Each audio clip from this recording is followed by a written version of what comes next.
synchronised with the sound of Big Ben from Westminster not far away. And there's just a little movement in the crowd now as people begin to make their way from this point. Police officers are lining the barriers here, representing every police force in England and Wales, and there are also representatives of police forces from Commonwealth nations here, reminding us once again of the Queen's devotion to the Commonwealth over 70 years.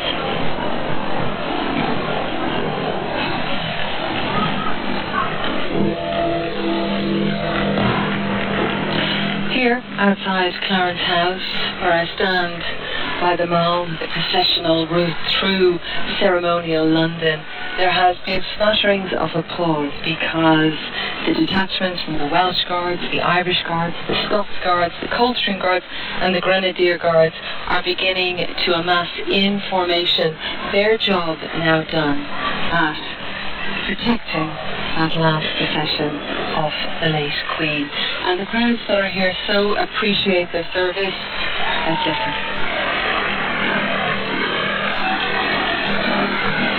These are people that are showing their enthusiasm even after being here for 24 or 36 hours, and they have stayed through the highs and lows really of emotion throughout these past day and a half. For many of them that I've spoken to during the time of the service in Westminster Abbey, it was like being within the Abbey as we stood here.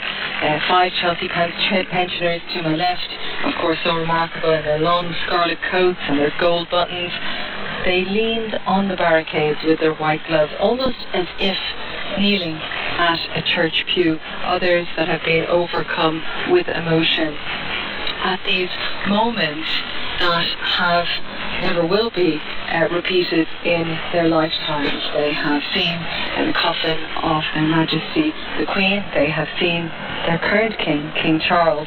They've seen Prince William, the Prince of Wales, who will be their future king, and even Prince George. Now, the sun is shining.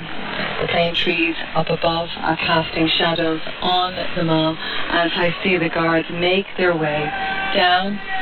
You can hear the commands down towards Admiralty Arch, making their way from Buckingham Palace as the bells continue to toll.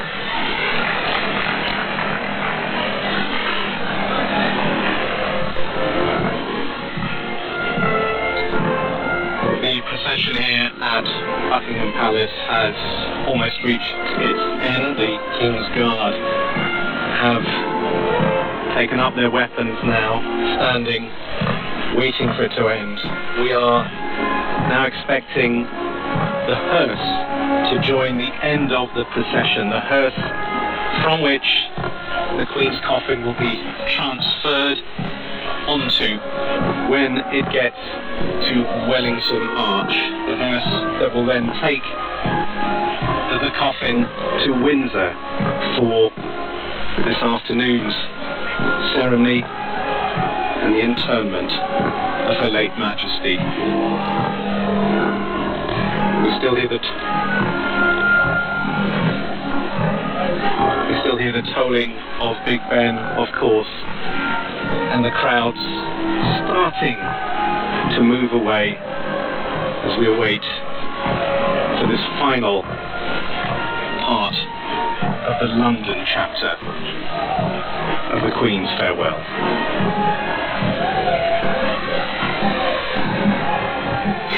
Complete stillness descended here on the crowds on Green Park as they listened to the combined bands of the Scots and Coldstream Guards and saw the state gun carriage come in on by the Royal Navy sailors, 100 at the head, pulling the gun carriage, carrying the coffin of Her late Majesty, and following behind King Charles, his sister, the Princess Royal, and his brothers. And we have just seen Prince George in the car going past now, and other members of the royal family.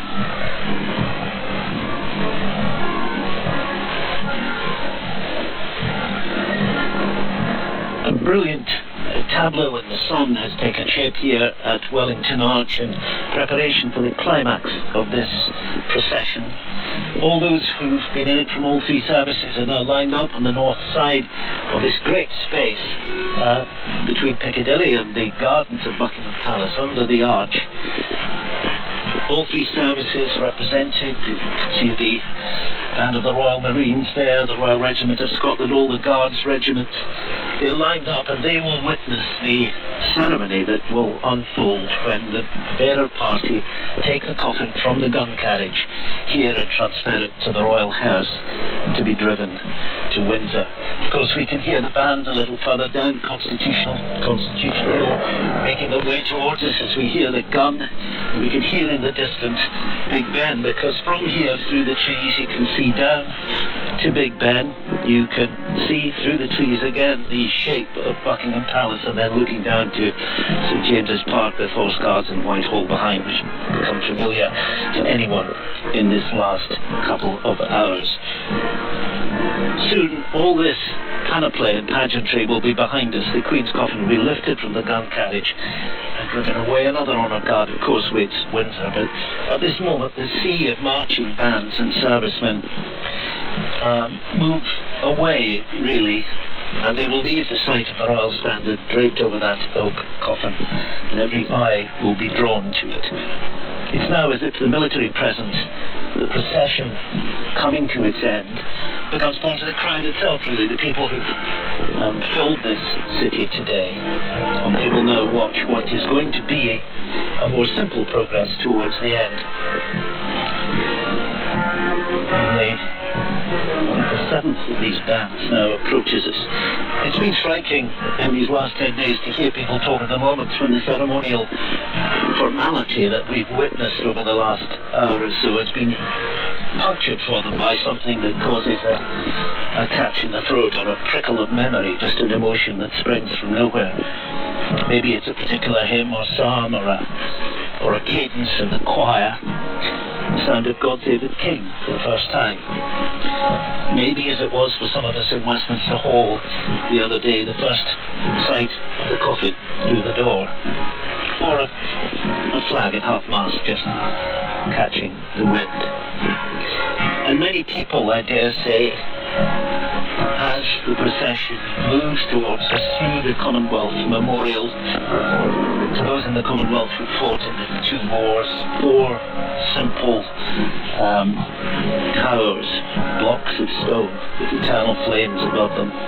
Many people will be remembering the moment when the gates of Balmoral opened to let the hearse come out for the first time, and people saw it and realised the truth of what had occurred, driving across Brunel's narrow bridge across the Dee, taking the Queen past Cratty Tap to Edinburgh, then the slow walk up the High Street to the High Kirk of St Giles. It may well have been the condolences given in Welsh and Cardiff that moved them, or the sight of political foes coming together for a moment in respect at Belfast on the King's visit.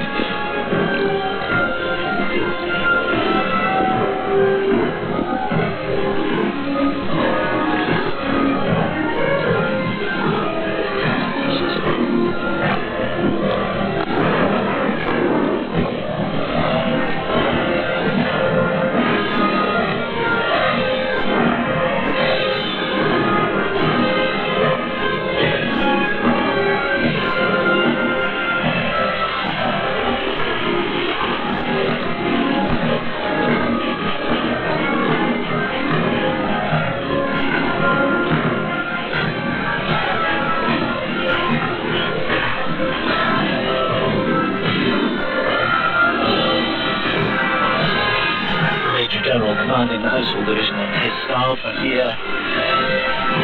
The music, 3 Beethoven funeral marches, Mendelssohn, Chopin as well, come from the bands of the Coldstream Guards and the Scots Guards. And alongside the arch I can see the state trumpeter on his horse, and also Apollo, the drum horse, which has followed the Sovereign's escort. It's ridden by Lance Corporal Tristan Higgle. Drum horses of the Household Cavalry. He is one of them, carrying the rank of Major. So he's Major Apollo. You waits to play his part in the ceremony. The drums on each side of him muffled for a funeral.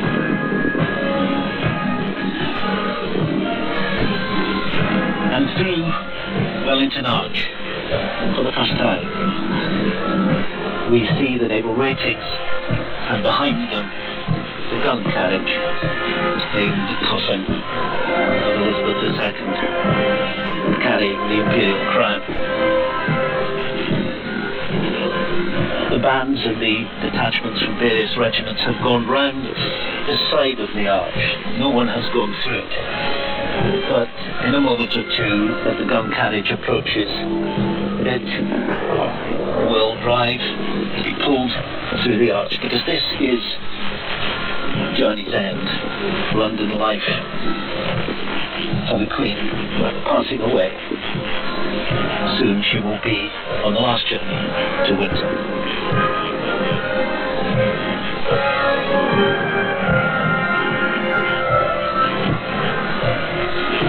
It's as if, like the passing of the waves, the men and women in uniform here have stepped back, and their tunics and their bearskins and their helmets and drums have left centre stage.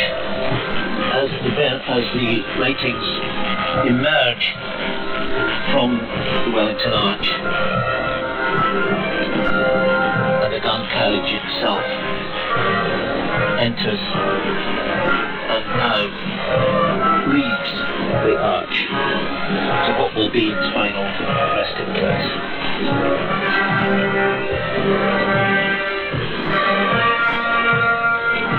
Because this is the moment when the collective ritual of today turns once again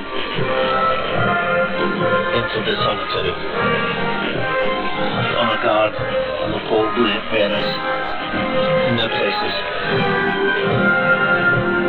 The yeomen of the guard, the Royal Company of Archers, the gentlemen at arms,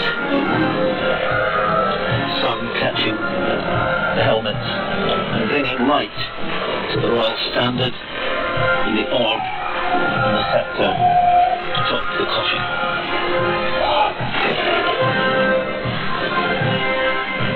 It holds.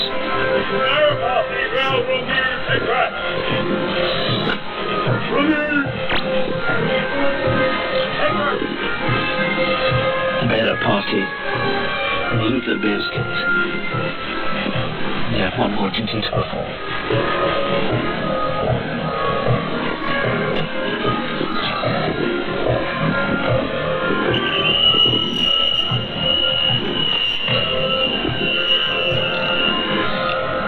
The sound of the naval piping party sounding the still, which is the first command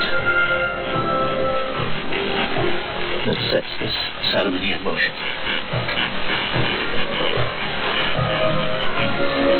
King, Princess Royal, Duke of York, the Earl of Wessex, with their backs to the Wellington Arch.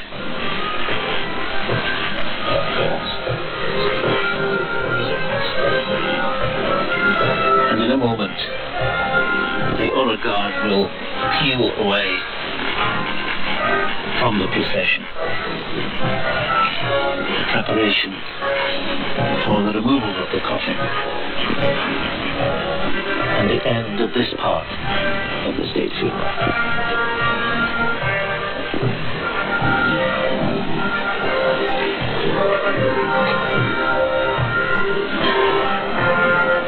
Behind them, household cavalry in attendance as ever at the top of Constitution Hill, moving away towards Piccadilly, where the statue of Wellington itself looks at Duke of Wellington's house, actually a house known as Number 1 London, dominating the scene here. As is the memorial above the arch, the great horses, military horses, vast bronzes surmounted by the Angel of Peace, was come down to calm them.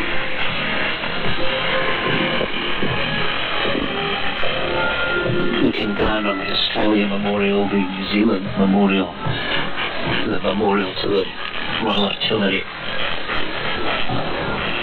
and that Commonwealth Memorial behind on the other side. The whole story of the two world wars is laid out here. A scene which the Queen knew so well, her childhood home was just across the street. And the palace, where she came unexpectedly after the abdication of her uncle Edward VIII to live, is of course just on the other side of the gardens that begin behind the wall, just to her right through the trees. The King and other senior members of the royal family move from their positions in the front of the arch to the side of the procession,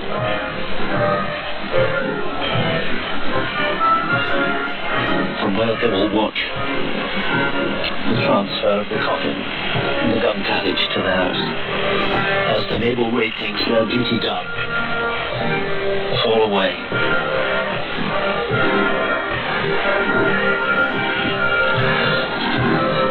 The last elements of the procession, the second division of the Sovereign's escort, the cadet forces, and the band of the Royal Marines joined the throng here. A wonderful sight of colour and history and solemnity and loyalty, arranged in front of the coffin of their late monarch, whom they will see off to her last resting place in Windsor.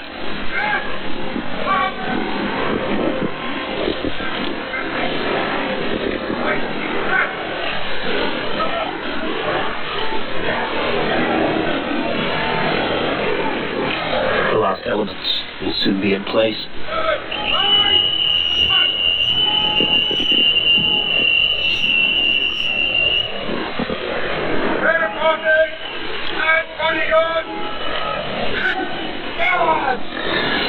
Signal for the side is given. The bearer party wheels away, they wheel outwards and back towards the arch. Gentlemen at arms, the yeomen of the guard, the Royal Company of Archers, taking up their positions. The naval ratings moving to the side to allow the bearer party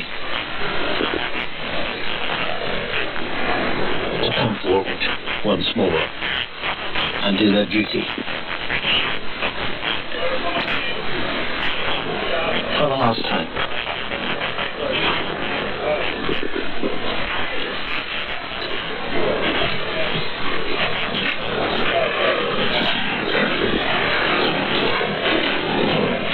The Honour Guard marches, their feet sounding on the gravel here as they tramp past the coffin, now being moved gently, slowly, but decisively from the gun carriage that has carried it from Westminster Hall to the Abbey, and now here to its last stop in London.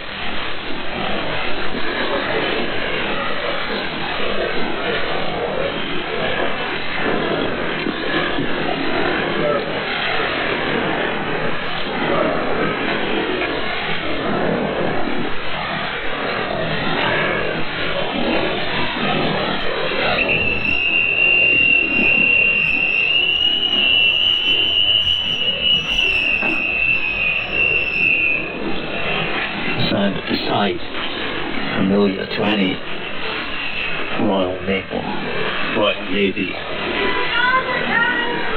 officer, man or woman. The gun carriage moves. You can hear the feet of the ratings, the 142 ratings who pulled it and managed it on this long journey from Westminster Hall to the Abbey and now to here. it disappears from the scene. The coffin and the pallbearers are left alone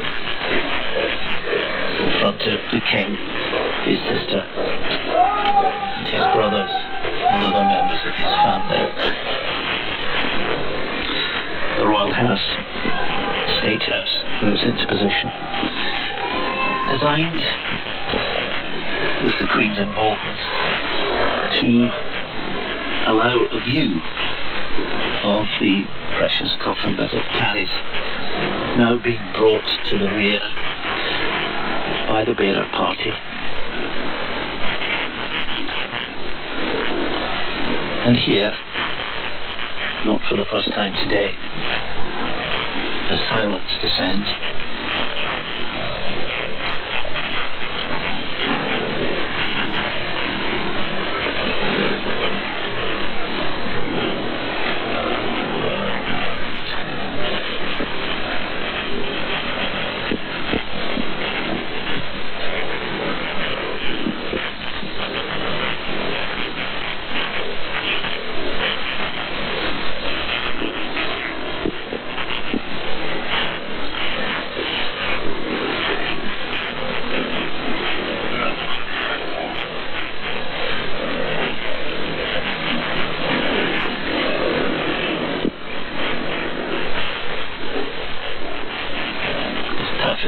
Dignity, the bearer party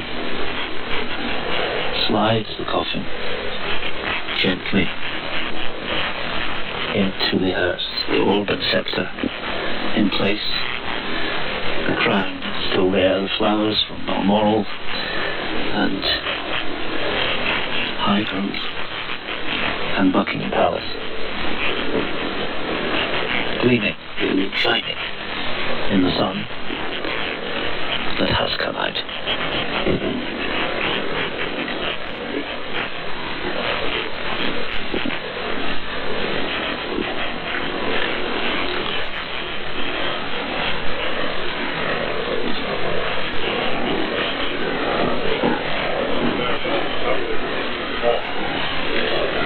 Bearer party step aside.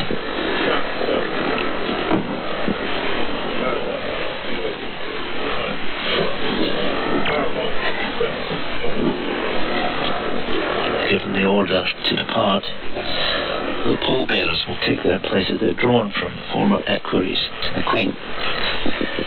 And in a way, everything we've seen, the glorious sight of the military on parade, distills into a very simple scene. A hearse bearing a coffin to which every eye is turned. It is the choreography of farewell. The streets behind are empty now, and the crowds that have lined them will soon begin to walk away. Tomorrow, back to the normal, but today, the knowledge that none of us will see the like of this again.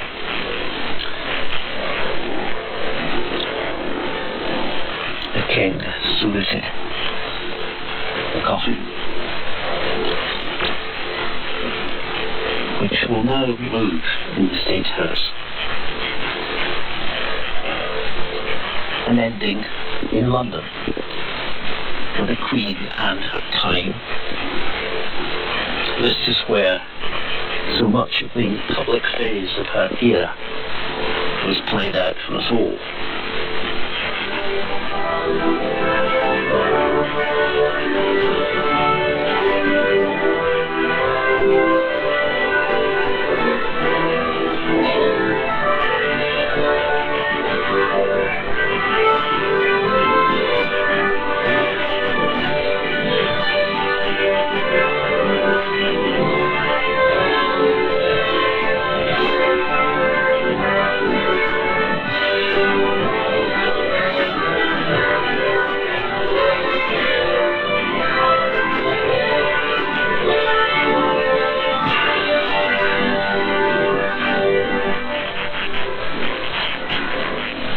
Anthem is played for the Queen in London for the last time. The hearse moves towards the arch that will take it into Hyde Park, allow it into Hyde Park, but it will drive through the park, then rejoin the road and take the A4 to her home at Windsor Castle. And the finale of her funeral will commence. The King's car drives into the place that was occupied a few moments ago by the gun carriage carrying his mother. He will leave. The national anthem will be played for him too, and follow with the family, his sister and brothers, his children, to Windsor. And the police motorbikes are ahead of the hearse in Hyde Park now. There is a gravity and a solemnity that has returned in these last moments, a silence which seems incompatible with the vast numbers of military personnel here, yet is utterly appropriate.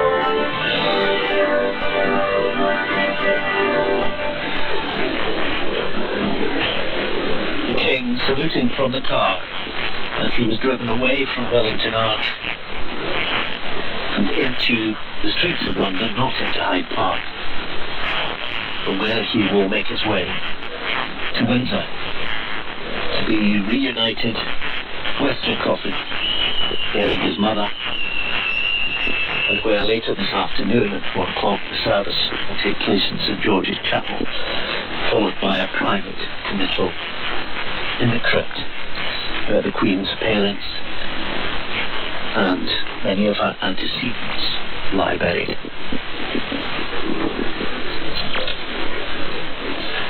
The air here is not crisp, the sun is shining. There is a magnificence to this scene, but of course a sadness that everyone has felt. Everything that has gone now falls on the King who has just left. The capital has said its last farewell to the Queen. Leaders, of course, from around the world, as we've seen and heard, have watched her go. They've touched the history of which she was a product and a part. No doubt they've remembered personal encounters and acknowledged the national story as well. But the journey, as we listen to some music that she loved, the Welsh tune, usually translated as David Quite Rock, the Isle of Beauty, the Minstrel Boy, we'll hear hosts music, what is usually rendered as about in my country, Jerusalem, of course, and Supreme Sacrifice.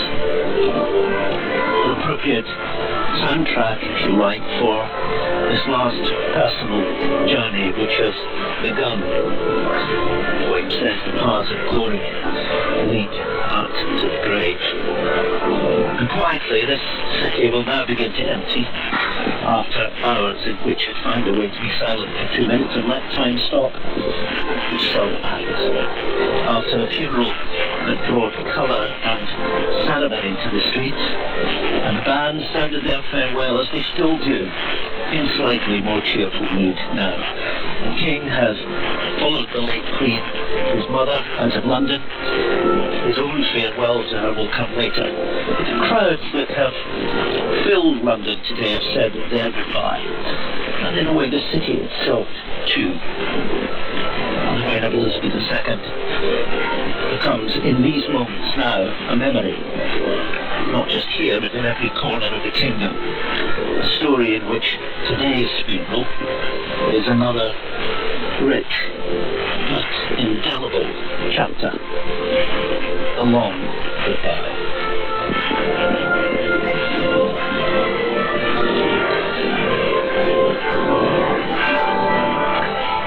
are listening to a BBC News special on the day the United Kingdom and the world has been saying its final farewell to the country's longest reigning monarch, Her Majesty Queen Elizabeth. You join me, Razia Iqbal, outside Westminster Abbey, where the bells are now tolling. The Queen's state funeral began with a single bell tolling every minute for 96 minutes to mark the years of Queen Elizabeth II's life.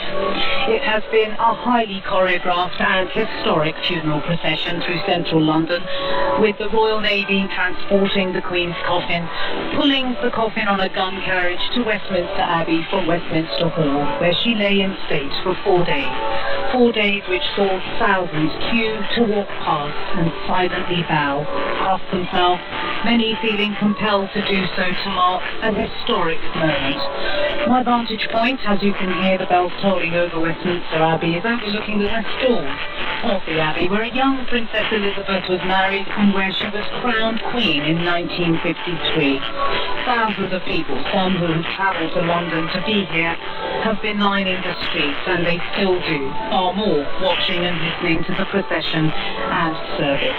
And it's been a highly traditional religious service, remembering her long and devoted duty. A service in the presence of King Charles, the Queen Consort, and senior members of the royal family, as well as dignitaries, presidents, prime ministers past and present, princes and emperors. I'm joined now here from this vantage point overlooking the Abbey by the former Archbishop of York, Dr. John Sentamu, who was at the funeral service today. First, as we hear these bells toll, your reflections on the service and the last few hours here in London. I have been looking at the service 4 times when the Archbishop of York and Canterbury they look at the liturgy. We have good, but every 3 years you look at it to make sure that the person who is going to speak actually is what they want. There's little was changed, and so it was written on paper. And during the service, it all came alive. It really came to life. And I mean, the setting, a very new setting, set really by Judith Weir, to Psalm 42, like a harp there at the water brook, so longs my heart for you, God. It's really, you could feel, there's deep longing. A fantastic setting. And then some of the hymns were at our wedding, and also one of them was at Prince Philip's funeral. So there was this coming around really and believing the tradition and the history. It was very, very powerful. And exactly as Her Majesty the Queen had wanted. She was very much involved in this service. Yes, she never left anything to chance. She never did. And I was just yesterday looking through the file at the number of letters she wrote to me, handwritten, and also the envelope, hand addressed.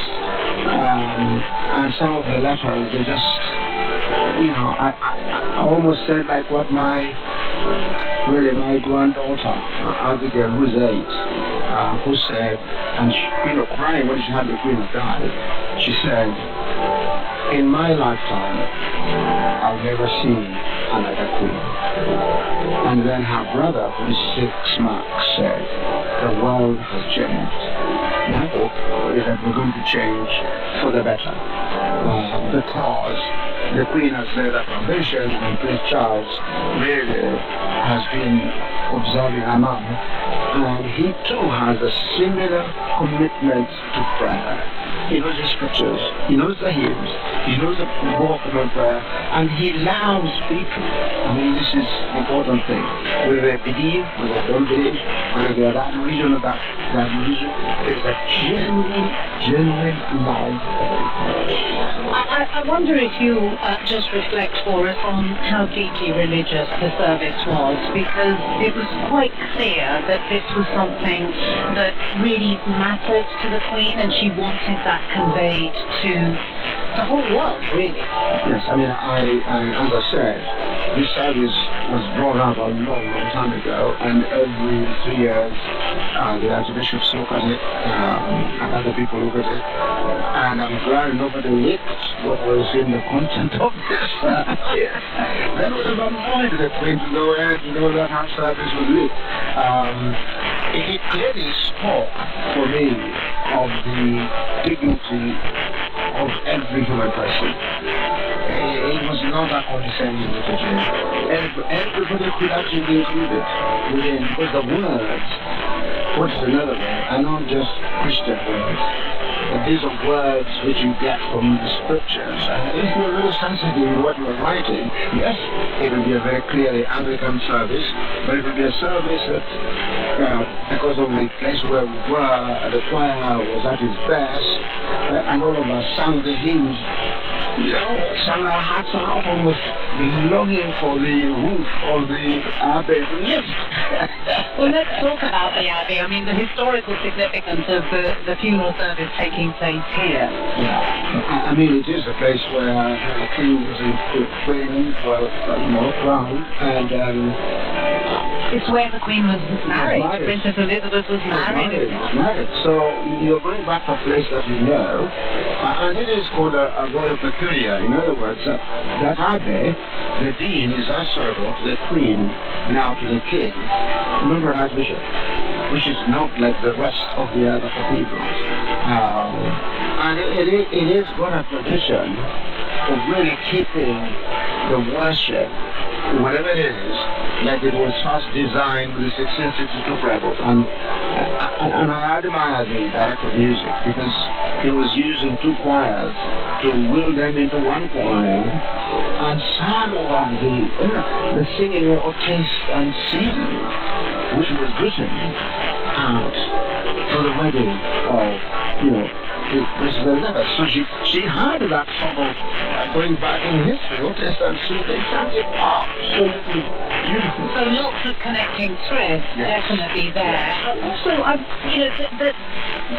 the eyes of the world were on this capital over the last few hours. It sounds as though London was the centre of the world, with leaders from everywhere coming here.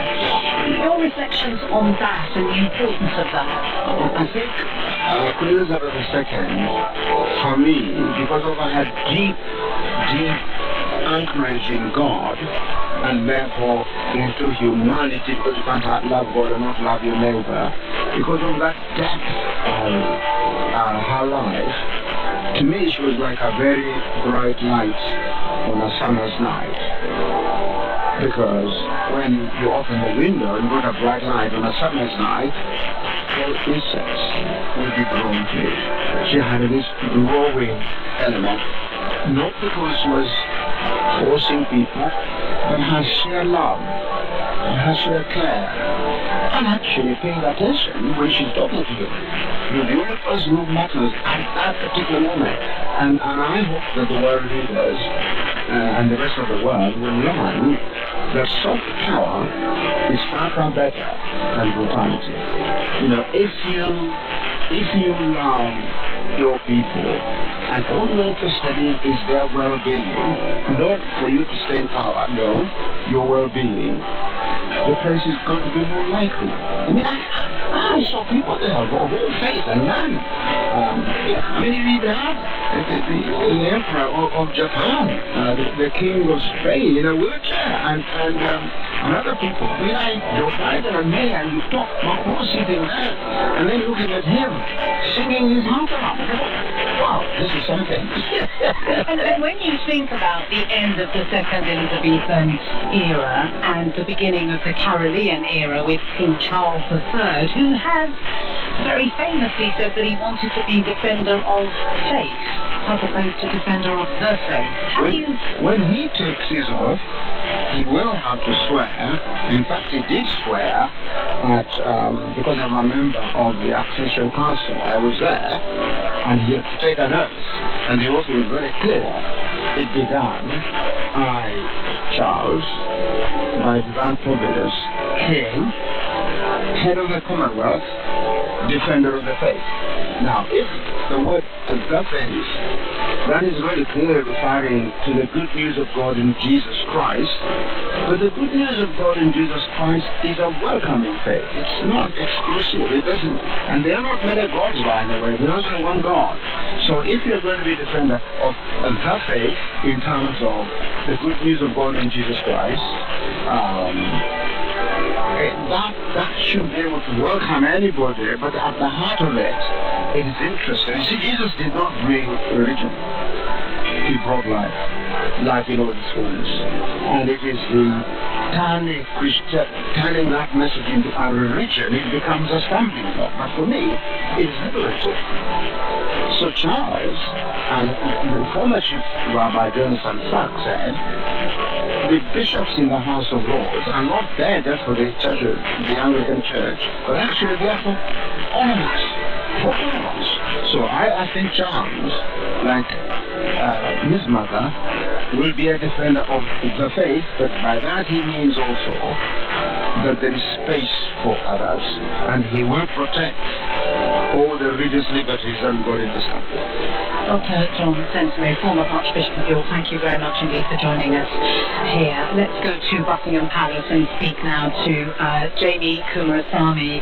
James, you are at the palace. Just tell us what you've been seeing over the last hour or so. Well, it's been a remarkable vantage point to witness this moment in history, Radia. I'm just outside the palace in a specially built radio booth just by the Queen Victoria Memorial, if people know it. It's this huge white marble memorial to the late Queen's great-great-grandmother. The statue of her, that is, has been looking down the Mall when this remarkably long procession, which started turning into the Mall pretty much as soon as the funeral was over, made its way here. The glinting of the helmets of the mounted cavalry members, the people from across the world, of course. Many Commonwealth representatives were on horseback and marching. There were people from various parts of the military, the UK military, some of which had very close links with the Queen. It was quite a sight. During the ceremony itself, the service, there was a large crowd of people sort of just in front of me, and they listened respectfully, quietly. It was piped through loudspeakers. Only when the national anthem was played did they break out in a respectful ripple of applause. But it was remarkable to see the gun carriage go past. We saw it just wheel round past me and in front of Buckingham Palace itself, and as it did, there was a line-up of household staff from the palace, most of them dressed in black or dark blue, with a couple of chefs in chef's whites with black armbands, and as it went past, there was the King's Guard. Those are the sentries, the people who have protected the royal family for centuries. Still, as I can see just now, they are changing the guard outside Buckingham Palace, but as the gun carriage pulled by 142 naval ratings went past, they stood in respect for the Queen as she went past. So, you know, it has been a remarkable day. James Kumarasamy joining us live from Buckingham Palace. Let's go to Windsor, which is where the hearse carrying the Queen's coffin will be heading, and we can speak to James Reynolds. The scene there, James. Razia, the state hearse will arrive in a little over an hour's time, and on the long tree-lined avenue, the long walk. Crowds have been gathering since the early morning. Some have been having picnics in anticipation of the moment in which they will say goodbye to the Queen. For so many here, this is about the Queen coming home, to the castle that she enjoyed, and of course to the place in which her parents are buried, and in which her own husband, Prince Philip, is buried. And many today will think back to that image of the Queen in lockdown at the funeral for her husband, sitting alone in the choir of St. James's Chapel. In front of me, a picture of solitude. If anything today has created a new picture. A picture of a Queen now being seen by millions as she heads on this long journey home.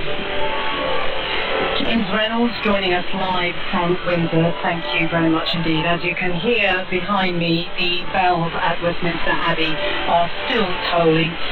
The courtyard is now virtually empty, only a few police officers milling around, and the scene an hour ago, really quite extraordinary. A funeral of the like we have not seen since perhaps Winston Churchill's state funeral. Winston Churchill, of course, the first Prime Minister under Queen Elizabeth II's reign. Do stay with us here on the BBC World Service. Much more coming on the day where the United Kingdom and the rest of the world said its final farewell to the country's longest reigning monarch, Her Majesty Queen Elizabeth II.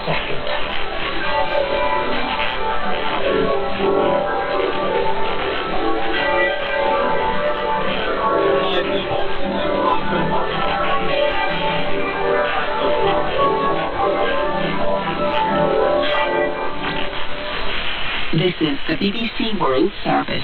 The people that live around the world, she was a very formidable figurehead. Seeing her standing true to her values by openly expressing her faith, I thought that was very inspiring. Elizabeth, you are looking beautiful, to say. Oh, Elizabeth, you've lost weight. And the Queen would just blush and smile and say, hello, Nelson. Queen Elizabeth II, a collection of documentaries at bbcworldservice.com.